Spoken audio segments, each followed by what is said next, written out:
রাজ্যের মুখ্যমন্ত্রী মাননীয় মমতা বন্দ্যোপাধ্যায়ের তরফ থেকে রাজ্যবাসীর জন্য নতুন একটি গুরুত্বপূর্ণ আপডেট আনা হয়েছে জব কার্ড সংক্রান্ত। যেখানে জানানো হয়েছে 100 দিনের কাজের টাকা পয়লা মার্চের আগেই অর্থাৎ খুব শীঘ্রই রাজ্যবাসী তাদের ব্যাংক অ্যাকাউন্টে পেতে চলেছে।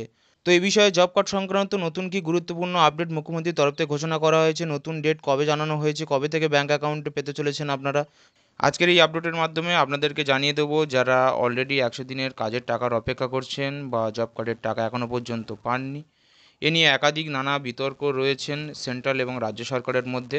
তবে শেষমেশ রাজ্যের মুখ্যমন্ত্রী মমতা বন্দ্যোপাধ্যায় জব কার্ড নিয়ে নতুন আপডেট ঘোষণা করেছে। তো আজকে জব কার্ড সংক্রান্ত সেই নতুন বিস্তারিত আপডেট আপনাদের সামনে তুলে ধরার চেষ্টা করব। তো চলুন আর না বেশি কথা বলে বিস্তারিত আপডেট শুরু করা যাক। তবে প্রত্যেকবারের মতন এবারেও আপনাদের কাছে একটা ছোট্ট রিকোয়েস্ট, যদি আপনি আমাদের চ্যানেলে নতুন ভিজিটার হয়ে থাকেন, অর্থাৎ প্রথম ভিজিট করে থাকেন, তাহলে অবশ্যই করে এরকম সরকারি নানা গুরুত্বপূর্ণ তথ্য এবং আপডেট সবার আগে সবার প্রথম অথেন্টিকভাবে আমাদের এই চ্যানেলের মাধ্যম থেকে পাওয়ার জন্য চ্যানেলটিকে সাবস্ক্রাইব করতে ভুলবেন না।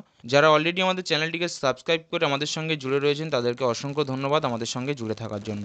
তো চলুন জব কার্ড সংক্রান্ত বা 100 দিনের টাকা সংক্রান্ত নতুন কি আপডেট মুখ্যমন্ত্রীর তরফ থেকে ঘোষণা করা হয়েছে তা দেখে নেওয়া যাক। দেখুন, WAY2 নিউজ, এই যে ডিজিটাল সংবাদ মাধ্যম পত্রিকাটি রয়েছে, এখানে একটি নতুন প্রতিবেদন ঘোষণা করা হয়েছিল বা লঞ্চ করা হয়েছিল গত 19শে ফেব্রুয়ারিতে। সেখানে প্রতিবেদনে যা জানানো হয়েছিল যে 100 দিনের টাকা খুব শীঘ্রই সবার ব্যাঙ্ক অ্যাকাউন্টে ঢুকতে চলেছে, অর্থাৎ পয়লা মার্চের আগেই এমনটি জানানো হয়েছিল। অর্থাৎ 100 দিনের টাকা ফেরতের বড় সিদ্ধান্ত নিয়েছিল এই রাজ্যের সরকার। প্রাথমিকভাবে জানানো হয়েছিল আগামী 21শে ফেব্রুয়ারি থেকে এই টাকা ফেরত দেওয়ার ব্যবস্থা করা হচ্ছে। তবে পরে এই যে সময় বা তারিখ তা কিন্তু বদল করা হয় এবং নতুন যে তারিখ ঘোষণা করা হয় তা হলো পয়লা মার্চ। তবে এর পরেও এ রাজ্যের মুখ্যমন্ত্রী মমতা বন্দ্যোপাধ্যায় নতুন করে জানিয়ে দিলেন আগামী 26শে ফেব্রুয়ারি থেকে ধাপে ধাপে এই 100 দিনের টাকা দেওয়ার কাজ শুরু হয়ে যাবে রাজ্যব্যাপী। ঝাড়গ্রামের একটি কর্মী সভা থেকে গত 19শে ফেব্রুয়ারি মুখ্যমন্ত্রীর তরফ থেকে কিন্তু জব কার্ড সংক্রান্ত এরকম একটি নতুন আপডেট রাজ্যবাসীর জন্য ঘোষণা করা হয়েছিল।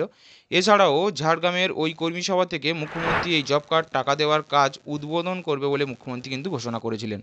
তো বন্ধুরা, এই ছিল জব কার্ড সংক্রান্ত খুবই ছোট্ট এবং গুরুত্বপূর্ণ একটি আপডেট। বিশেষ করে যে সমস্ত মানুষ 100 দিনের কাজের অন্তর্ভুক্ত রয়েছেন এবং যারা অধীর আগ্রহে এতদিন জব কার্ডের টাকার অপেক্ষা করছিলেন, মুখ্যমন্ত্রীর তরফ থেকে বাজেট পেশ করার সময় অর্থাৎ 2024-25 অর্থবর্ষ বাজেট পেশ করার সময় জব কার্ড সংক্রান্ত নতুন একটি আপডেট উঠে এসেছিল। তো আবারও ঝাড়গ্রামের কর্মী সভা থেকে মুখ্যমন্ত্রী সেই জব কার্ড সংক্রান্ত অর্থাৎ 100 দিনের কাজের যে অর্থ বরাদ্দ সে নিয়েও নতুন আপডেট ঘোষণা করলেন এবং উনি যেটা জানিয়ে দিলেন যে পয়লা মার্চের আগে রাজ্যব্যাপী সমস্ত মানুষ যারা 100 দিনের কাজের অন্তর্ভুক্ত তারা কিন্তু প্রত্যেকেই তাদের ব্যাঙ্ক অ্যাকাউন্টে ধাপে ধাপে কিন্তু এই জব কার্ডের টাকা বা 100 দিনের টাকা কিন্তু পেয়ে যাবে। তো ঝাড়গ্রামের কর্মী সভা থেকে যেমনটা আপডেট জানানো হয়েছিল জব কার্ড সংক্রান্ত, সেই আপডেট আমি আপনাদের কাছে উপস্থাপন করলাম।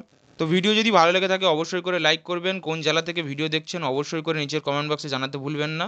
আর চ্যানেলে নতুন হলে অবশ্যই করে চ্যানেলটিকে সাবস্ক্রাইব করতে ভুলবেন না, কেননা এরকম নানা গুরুত্বপূর্ণ সরকারি তথ্য এবং আপডেট আমাদের এই চ্যানেলের মাধ্যমে সবার আগে সবার প্রথম অথেন্টিকভাবে আপনাদের কাছে পৌঁছে দেওয়া হয়। তাই অবশ্যই করে চ্যানেলটিকে সাবস্ক্রাইব করে বেল বাটন প্রেস করে অল নোটিফিকেশন ক্লিক করতে ভুলবেন না। যারা অলরেডি সাবস্ক্রাইব করে রেখেছেন তাদেরকে আরও একবার অসংখ্য ধন্যবাদ জানাই।